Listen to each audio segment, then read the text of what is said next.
الحمد لله وكفى والصلاة والسلام على أشرف الأنبياء وعلى آله وصحبه وأزواجه وذرياته ومن والاه أما بعد. قال تعالى: ولا تكونوا كالذين نسوا الله فأنساهم أنفسهم أولئك هم الفاسقون. صدق اللہ العظیم. رب اشرح لی صدری ویسر لی امری واحلل عقدۃ من لسانی یفقہوا قولی. آمین یا رب العالمین. سورہ شورى کا آخری رکوع ہے. اس سے متصل پہلی جو آیت تھی اس پہ بات ہو چکی ہے، تقوی والی، تقوی کی اہمیت. اب یہاں اللہ کے ذکر کی اہمیت فرمایا کہ ان لوگوں کی طرح مت ہو جانا. اہل ایمان سے کہا گیا نا یا ایھا الذین آمنوا اتقوا اللہ، تو یہاں بھی وہی مخاطب ہے، یعنی یا ایھا الذین آمنوا لا تکونوا کالذین نسوا اللہ. اے ایمان والو تم، یعنی پچھلی والا جو آیت والا جو یا ایھا الذین آمنوا ہے وہ اس میں شامل ہے. اے ایمان والو تم ان لوگوں کی طرح نہ ہو جانا جو اللہ کو بھول گئے، تو اللہ نے ان کو ان کا اپنا آپ بھلا دیا. یعنی اللہ ہماری جو بھی عزت ہے، ہمارا جو بھی مقام ہے، ہمارا جو بھی مرتبہ ہے، وہ اللہ کی نسبت کی وجہ سے ہے. اگر وہ نسبت حاصل نہ ہو تو انسان بس دو ٹانگوں پر چلنے والا ایک جانور رہ جاتا ہے،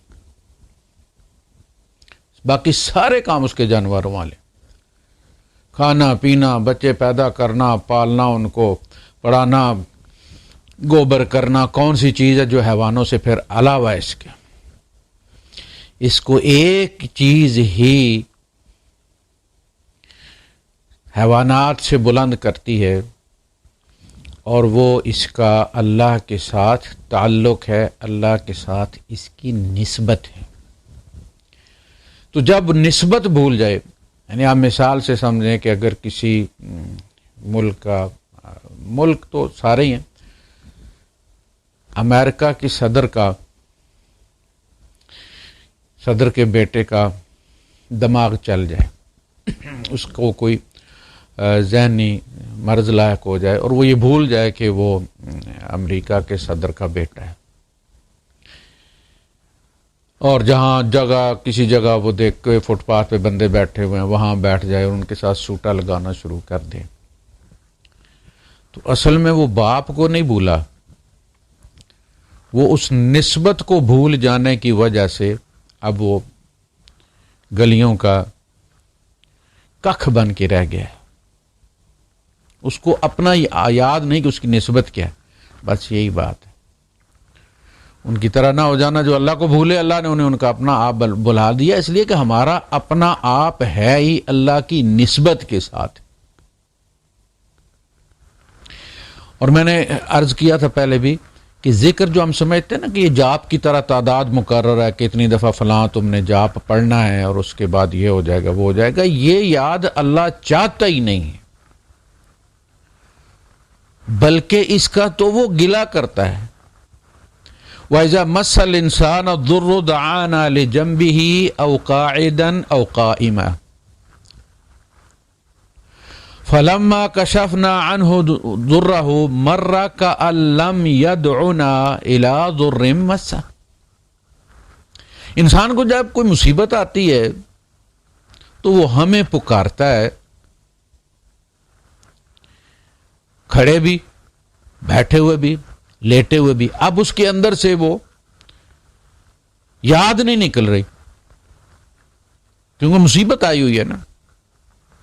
فَلَمَّا كَشَفْنَا عَنْهُ ضُرَّهُ، پھر جب ہم اس کی اس تکلیف کو ہٹا دیتے ہیں، مرہ یا مرور کہتے ہیں ٹریفک کو، مرہ یا مرو گزرنا. تو گزرنے کے جو اصول و ضوابط ہیں ان کو ٹریفک کے قوانین کہتے ہیں. المرور یا محکمہ ہے ٹریفک.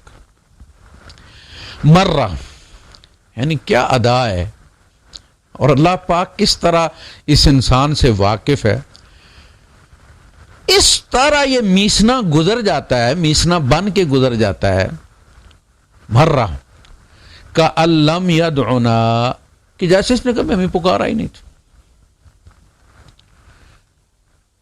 یعنی جیسے واقف ہی نہیں آئی ہم سے.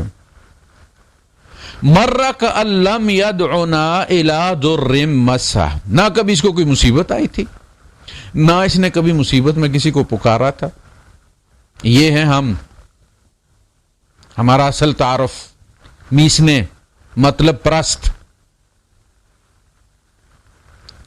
یہ ذکر نہیں، وہ ذکر جو قرآن کریم میں بھرا ہوا ہے. آپ دیکھیں جمعے والے دن یہ حکم دیا گیا ہے کہ جب جمعے کی نماز کے لیے یعنی اذان دی جائے تو سارے کام چھوڑ کے فسعوا الی ذکر اللہ، یا ایھا الذین آمنوا اذا نودی للصلاۃ من یوم الجمعہ، جمعے کے دن جب ندا دی جائے، پکارا جائے، بلایا جائے تو وہ پکار سنتے کیا کرو؟ سارے کام سسپینڈ کر دو. ڈاکٹر جو آپریشن کر رہے ہیں وہ کرتے رہیں گے، وہ سسپینڈ نہیں ہوگا. اس قسم کے جو ضروری کام ہیں، ٹرین چل رہی ہے تو ڈرائیور چلاتا رہے گا.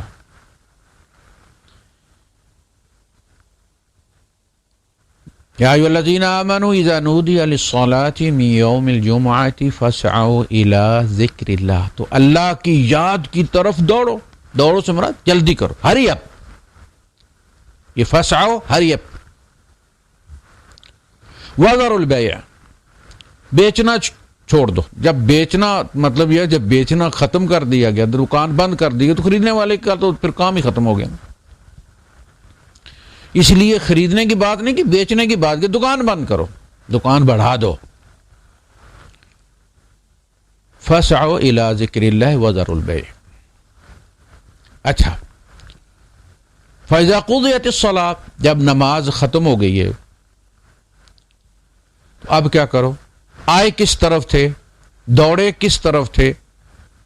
الی ذکر اللہ، اللہ کے ذکر کی طرف.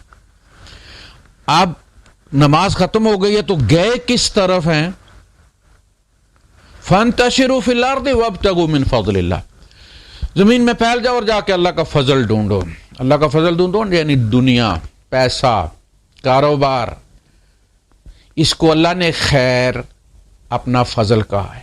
ان ترک خیرن الوصیۃ للوالد، اگر اس نے مال چھوڑا ہے، مال کو کیا کہا؟ خیرن.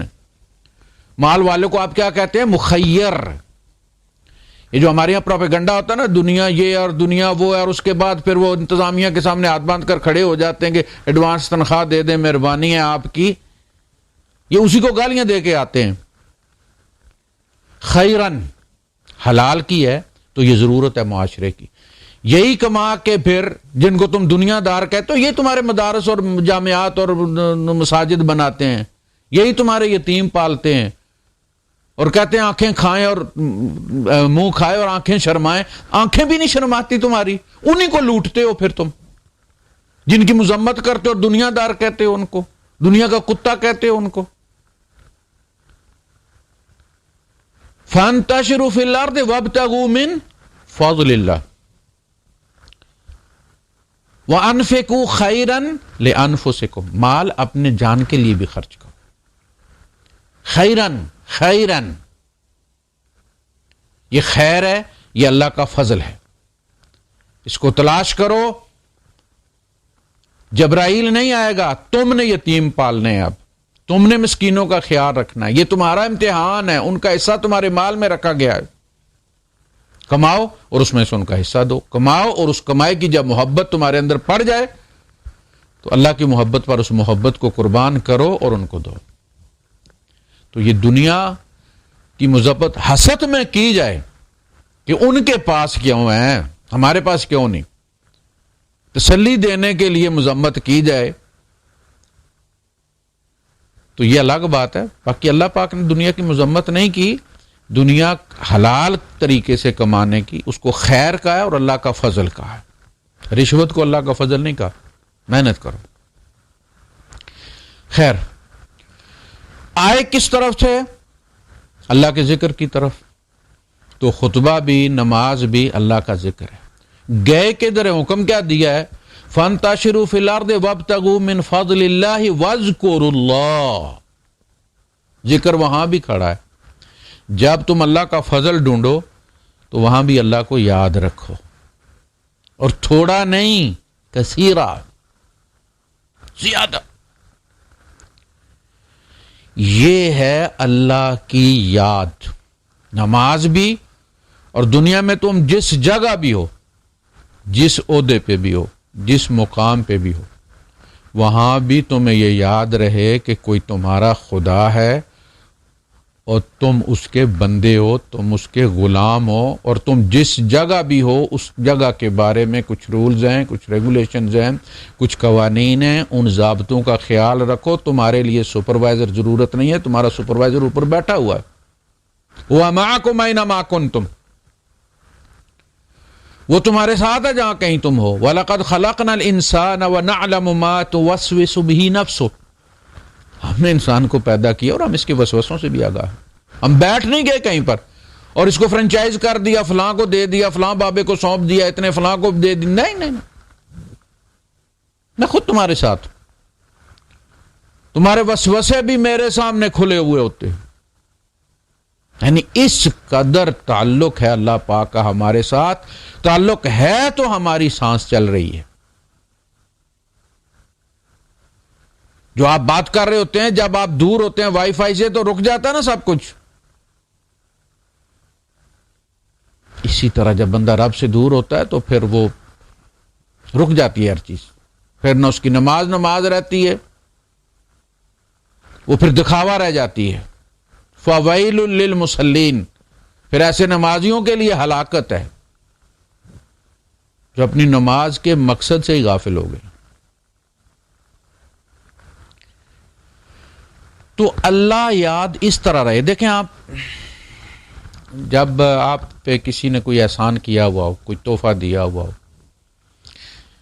تو آپ کسی دن صندوق کھولیں اور آپ کو اس کا وہ تحفہ نظر آ جائے تو وہ یاد آتا ہے؟ نہیں آتا.